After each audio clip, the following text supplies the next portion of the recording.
Comrades, let us not mince words.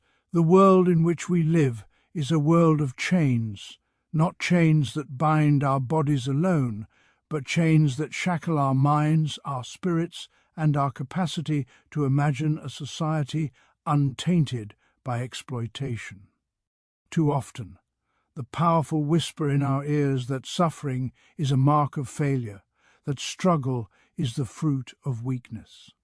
I tell you this today, nothing could be further from the truth. Struggle is not a disease to be ashamed of. It is the flame of consciousness rising within the oppressed. The capitalist system, with its glittering illusions of opportunity and meritocracy, thrives upon convincing you that hardship is a personal flaw, that poverty is a moral failing, that injustice is inevitable. It wraps its deceit in the language of inevitability, naturalizing hierarchy and obscuring its own constructed oppression. The very suggestion that the masses are to blame for their subjugation is the most cunning trick of all. But let us pierce this veil of lies with the light of historical materialism. The proletariat, the labourers, the workers, the men and women whose sweat builds the cities and whose toil sustains society, are not weak because they struggle. They are awake. They are awake to the fact that the fruits of their labour are stolen daily, that their labour is commodified, and that their very survival depends on a system designed to extract wealth upward while keeping them powerless. Every moment of doubt, every pang of suffering, is not an admission of defeat. It is a sign that consciousness has awakened. Struggle is the heartbeat of awareness. It is the recognition that the world is unjust, that inequality is manufactured, that the laws of property serve the few while binding the many. And awareness, my comrades, is the precursor to action. Just as the coal beneath the earth, under the pressure of centuries, bursts into fire, so too does the oppressed, under the weight of exploitation, become the agent of historical transformation. Consider history, for it is our guide. Revolutions are never born from comfort. They are born from dissatisfaction, from the awareness that conditions need not be eternal, that poverty and tyranny are neither divine nor natural. The French Revolution, the uprisings of the Paris Commune, and the countless insurrections suppressed in blood, all emerged from struggle, not weakness. And yet the capitalists, ever cunning, label the striving of the masses as disorder, as chaos, as failure. No, it is consciousness asserting itself against oppression. Comrades, understand this. In every strike, in every protest, in every act of defiance against the machinery of exploitation, the worker affirms their humanity and confronts the lie that they are powerless. Organization is the weapon of the aware. Solidarity is the armor of the conscious. When the oppressed unite, no fortress of capital is impregnable, no law of the ruling class unchangeable, no hierarchy immutable. Do not shrink from struggle. Do not fear confrontation with injustice. To struggle is to recognize the chains. To organize is to break them. To act is to dismantle the system that benefits from your silence. Weakness lies not in struggle, but in submission. It lies not in effort, but in the acceptance of a world designed to serve others at your expense. Awareness is power, and struggle is the signal that power is awakening within you. Rise then, comrades, rise in solidarity. Let the streets, the factories, the fields, and the offices resound with the chorus of the aware. Let every act of resistance be a testament to the truth that the world can be remade, that exploitation can be overthrown, and that the labour of the many must finally serve the needs of the many, not the greed of the few. The time is now. The awakening is unstoppable, and history itself, is the ally of those who refuse to accept subjugation as destiny. Struggle, comrades, is not a sign of weakness. It is the clarion call of consciousness, the first tremor of revolution, the promise of liberation. The chains of oppression will not fall for the timid. They will fall for the aware. Struggle, awareness, solidarity, these are the engines of human liberation. Let us ignite them together and let the world bear witness to the power of the conscious, united and uncompromising working class. Struggle is not the mark of failure nor the badge of deficiency, it is, above all, the manifestation of awareness. When the oppressed labour under the weight of exploitation, when their hands grow calloused and their backs bent beneath the demands of production, it is not evidence of weakness, it is the first stirrings of consciousness. The world in which we live is not natural, it is constructed, meticulously designed by those who profit from the subjugation of others. From the moment the worker enters the machine of capital, from the instant the peasant tills the soil only to see the fruits of labour seized by landlords and merchants, they are placed within a system that seeks to obscure reality, to render them blind to their own exploitation. To struggle within this system is, paradoxically, to begin seeing clearly. Each pang of hunger, each hour of toil under oppressive conditions, each moment in which the individual recognizes that their labour is stolen, that their contribution enriches another while their own needs remain unmet, is a signal that consciousness has awakened. The worker comes to understand that poverty is not divine, that suffering is not predestined, that the inequities imposed upon them are neither accidental nor just, but manufactured. And this awareness is born in struggle, in the tension between the life they endure and the life they know could exist if human labour were not subjugated to profit. Struggle sharpens the mind and exposes the mechanisms of exploitation, revealing the true architecture of society, a hierarchy built to benefit the few at the expense of the many, where laws, morality, and culture are instruments wielded to preserve the dominion of capital over labour. The recognition of this architecture is what transforms struggle from mere suffering into conscious rebellion. It is in the act of enduring injustice while perceiving its origins that the oppressed begin to understand the fundamental contradictions of society. Each moment of resistance, however small, whether it is a refusal to submit to unjust orders, a questioning of authority, or the simple recognition that their labour is not their own, becomes a spark of awareness. The worker realizes the system that confines them is not eternal, it is maintained through the consent, sometimes tacit and sometimes coerced, of those who are taught to accept subjugation as natural, and it is struggle that awakens the mind to the fact that such consent is neither necessary nor inevitable.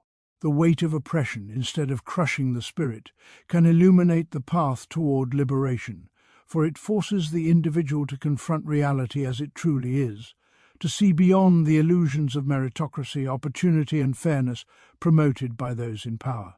Every hardship endured, every indignity suffered, becomes a mirror reflecting the conditions of inequality, the asymmetry of power and the theft of labour. The worker, by virtue of their suffering and by the act of observing its causes, attains the first stage of revolutionary consciousness. To struggle is to recognize oneself as an agent of history rather than a passive object within it. Awareness emerges when one perceives that the chains binding the body and spirit are neither natural nor inviolable, but imposed, and thus potentially removable. It is struggle that forces the oppressed to question, to analyze, and to recognize the social, economic, and political forces that shape their lives. Each moment of discomfort, each inequitable exchange, each denial of dignity is transformed from personal grievance into social critique. The recognition that one is not deficient but exploited, that suffering is not the consequence of personal weakness but of structural injustice, becomes the crucible in which awareness is forged. Struggle teaches that the human spirit is not measured by the absence of hardship, but by the capacity to perceive and understand the forces that produce it, and to act upon that understanding. Without struggle, awareness remains dormant, comfort and complacency obscure reality, seducing the oppressed into complicity with their own domination. Only through confrontation with injustice, Through the lived experience of inequality and the active interrogation of its causes, does consciousness arise. And this consciousness, born of struggle, is not passive reflection but the precursor to action, the recognition that society need not remain as it is, that the conditions imposed by the few upon the many are neither permanent nor sacred, and that the very labour that sustains the world can be transformed into the instrument of liberation. Capitalism is not merely an economic system, it is a grand architecture of deception, meticulously constructed to perpetuate the dominance of the few over the many. Its power lies not only in the wealth it accumulates, but in the illusions it spreads, convincing the oppressed that their suffering is a personal failing rather than a product of systemic exploitation. From the moment the worker enters the world of labour, the machinery of capital sets to work not only on their body but on their mind. They are told that if they toil harder, if they conform more perfectly, if they submit without question, they will be rewarded. Yet the system is rigged so that no amount of individual effort can secure justice or fair compensation. The wealth extracted from the workers' labour flows upward, filling the coffers of those who own the means of production, while the worker remains trapped in a cycle of scarcity, insecurity and dependence. Capitalism thrives on the ability to disguise this theft as a natural order, a meritocratic hierarchy, a moral imperative. It convinces the oppressed that they are responsible for their own condition, that poverty, struggle and marginalization are the results of laziness, incompetence, or lack of ambition, rather than the deliberate consequence of structural inequality. Every statistic of unemployment, every story of economic failure, is twisted into a narrative of personal deficiency, obscuring the systemic forces that produce inequality. The worker is blamed for failing to succeed in a game whose rules are designed to ensure the victory of the already powerful. This deception operates at every level of society. Education is framed as the path to upward mobility, yet the majority of those who enter the system are taught not to question it, but to accept it, trained to internalize the values of the class that oppresses them. Law and government, though presented as neutral arbiters of justice, serve primarily to defend property and maintain social order for the benefit of the ruling class. Religion, culture, and media further reinforce the illusion, teaching the oppressed to look inward for blame and outward for distraction, to strive for acceptance rather than emancipation. Capitalism cultivates this ideology with precision, ensuring that the oppressed are isolated in their suffering, encouraged to compete against one another rather than unite against the source of their exploitation. Struggle and dissatisfaction are reframed as personal failures, dissent is delegitimized as ingratitude, and the naturalization of inequality conceals the mechanics of theft and domination.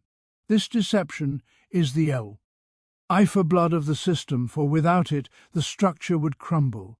Once the oppressed see that their poverty is not a result of individual weakness, but of organized exploitation, once they recognize that the labor they perform enriches others while they remain deprived, the illusion is shattered. Awareness emerges from this recognition, and with awareness comes the potential for resistance.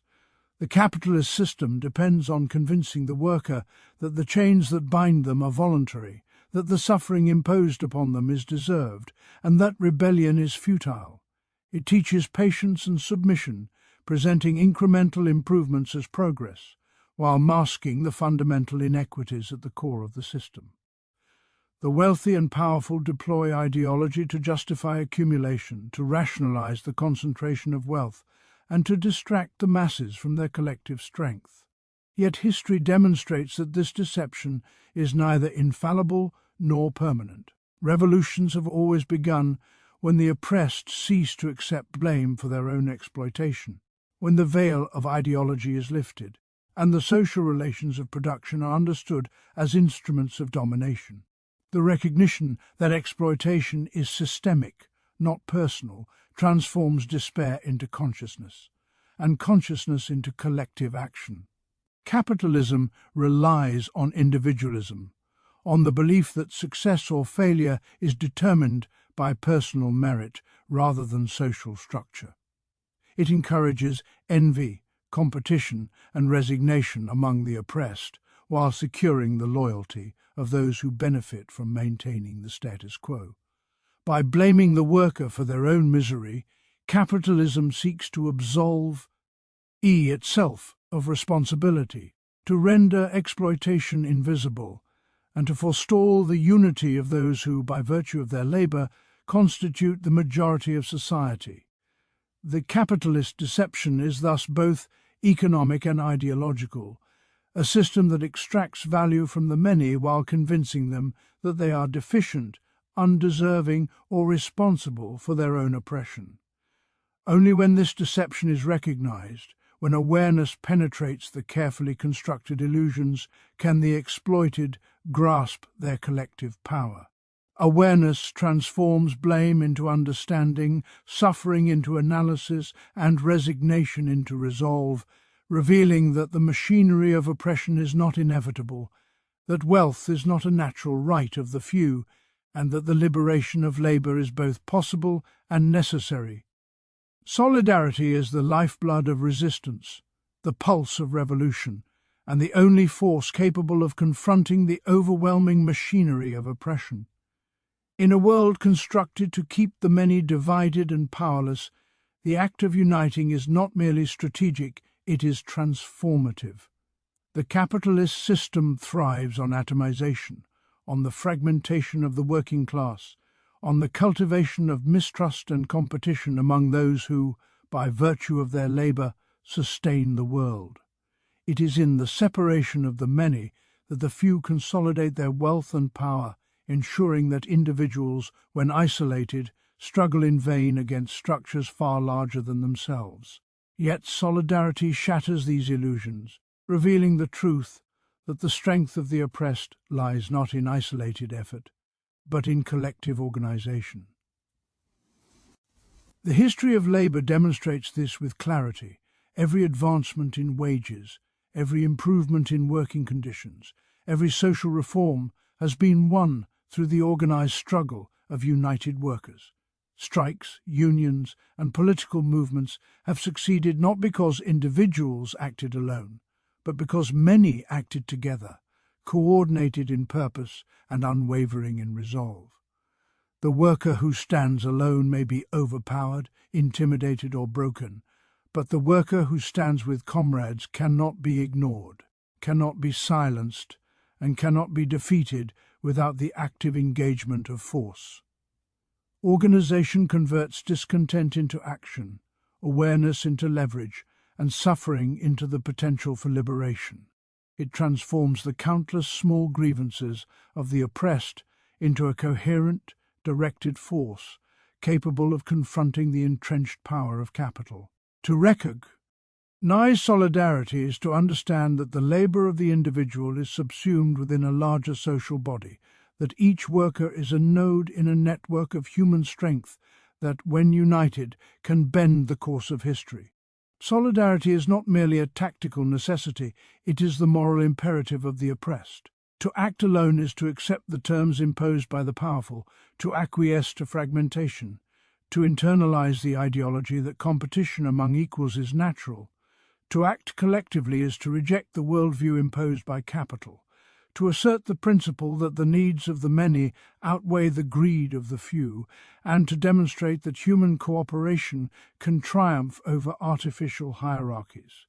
In every strike line, in every assembly of workers, in every organized protest, solidarity reveals itself as a living, breathing force. It binds together those who share the experience of exploitation and transforms their shared suffering into a shared vision for emancipation. The act of organizing teaches the oppressed that their strength is proportional not to their individual talent, courage, or endurance, but to their capacity to unite, to coordinate, and to act with common purpose. Through solidarity, awareness matures into power. It allows the working class to recognize that the oppression they endure is systemic, not personal, and that their collective action can disrupt, challenge, and ultimately dismantle the structures that exploit them. The capitalist system, for all its cunning, relies on the dispersion of power.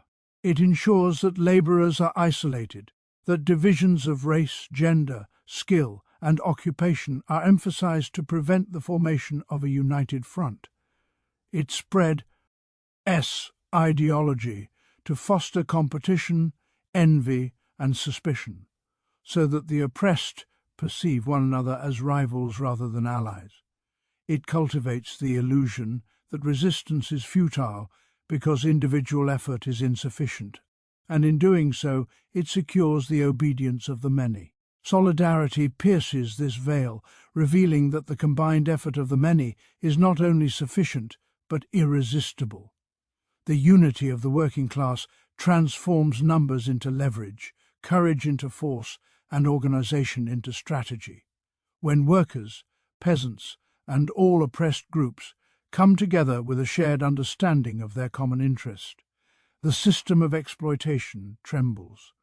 Laws, courts, police forces, and armies, constructed to protect property and preserve the power of the ruling class, are confronted not by isolated acts of defiance, but by the unstoppable force of coordinated, conscious, and collective action. Solidarity is thus the weapon that turns awareness into agency, despair into determination, and oppression into opportunity. It demonstrates the truth that the power of the few rests solely on the division of the many, and that when that division is overcome, the structures of exploitation are exposed as vulnerable, contingent, and ultimately subject to transformation. The recognition that unity is power, that organization is resistance, and that collective action is liberation is the foundation upon which every revolutionary movement is built. It is through solidarity that the working class asserts its humanity, reclaims its agency, and positions itself as a decisive force in shaping society. The act of organizing is itself an education in strength, a rehearsal for the dismantling of injustice, and a demonstration that the many, when united in purpose, are unstoppable. History does not reward passivity. It does not favour those who accept conditions as they are or resign themselves to the comforts of complacency. True historical change emerges from the awareness of injustice, from the recognition that the world is structured to privilege the few while subjugating the many. Those who live in comfort, insulated from the harsh realities of exploitation, rarely become the agents of transformation, for they have little reason to question the system that sustains them. It is the oppressed, the labourers, the workers, and the marginalised, those who experience the relentless pressure of inequality and the theft of their labour, who develop the consciousness necessary to challenge the established order. Awareness arises from struggle, because struggle exposes the contradictions of society. The worker who sees their labour produce wealth for another, the peasant who witnesses the land's bounty consumed by absentee landlords, the urban poor who observe the privileges of the ruling class while their own families go hungry. These experiences cultivate a keen perception of systemic injustice. Such perception is not passive. It provokes reflection, analysis, and the eventual understanding that inequality is neither natural nor eternal. Historical materialism teaches us that revolutions are not the products of comfort, but of necessity, of tension, of the conscious dissatisfaction born from the lived experience of oppression. Every great upheaval in human history, every challenge to entrenched power, has emerged not from those who were content, but from those who endured, observed, and comprehended the mechanisms of exploitation. The French Revolution, the revolts of the Paris Commune, the labour movements that reshaped nations, each was catalysed by the awareness that society's conditions were neither just nor immutable, that suffering was imposed rather than deserved. Comfort dulls the senses and pacifies the spirit, presenting the status quo as adequate and the dominant ideology as natural. Awareness, by contrast, arises when individuals confront reality with clarity, when the veil of ideology is lifted, and when the exploitation inherent in social, economic, and political structures becomes undeniable. It is struggle that teaches patience, resilience, and strategy, but it is also struggle that awakens the mind to the possibilities of change. The masses learn that their grievances are shared, that their collective interests align, and that by joining forces they can confront systems that alone would appear insurmountable. Awareness is thus both the product of observation and the spark for action, and it is in struggle that this awareness takes shape, grows, and ripens into revolutionary potential. Revolutions do not arise from comfort, because comfort breeds acceptance, distraction, and complacency. Those who live insulated lives often fail to perceive the structural mechanisms of oppression, the ways in which wealth and power are concentrated, and the social relations that perpetuate inequality. Awareness is born in the crucible of adversity, where contradictions are not theoretical but tangible, where exploitation is not abstract but immediate. It is here that consciousness develops, transforming suffering into insight and insight into determination. The history of class struggle reveals that the oppressed, once aware of their shared condition, begin to act not out of personal grievance alone, but from a collective understanding of systemic injustice. Their struggle, their defiance, and their insistence on recognition become the engines of transformation, demonstrating that history is written by those who refuse to accept the given, who challenge the powerful, and who envision a world structured around human needs rather than private profit. Awareness fuels organization, and organization transforms awareness into force. Revolutions do not spring from individual heroism, nor from isolated acts of courage, but from the sustained, conscious and collective action of those who have recognized the fundamental inequalities of their society.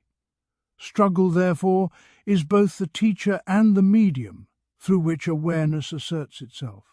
The oppressed come to see that the very conditions that constrain them also reveal the vulnerabilities of the dominant class, that the labor of the many constitutes the foundation of wealth and power, and that unity in pursuit of justice can overturn the structures that exploit them. Comfort, by contrast, seduces the mind into acceptance, numbs the perception of injustice, and delays the awakening that is necessary for revolutionary change. The aware, forged in the fires of struggle, are those who discern the patterns of exploitation, connect their personal suffering to systemic forces, and act with the understanding that history does not passively unfold in favor of justice, but is seized, shaped, and won by those who refuse to remain passive, by those who rise with clarity of vision and determination of purpose, and by those who recognize that enduring oppressio N is not a natural order, but a condition to be challenged and transformed. Action is the essence of liberation, the materialization of awareness into reality, and the only path through which the recognition of oppression becomes more than abstract understanding.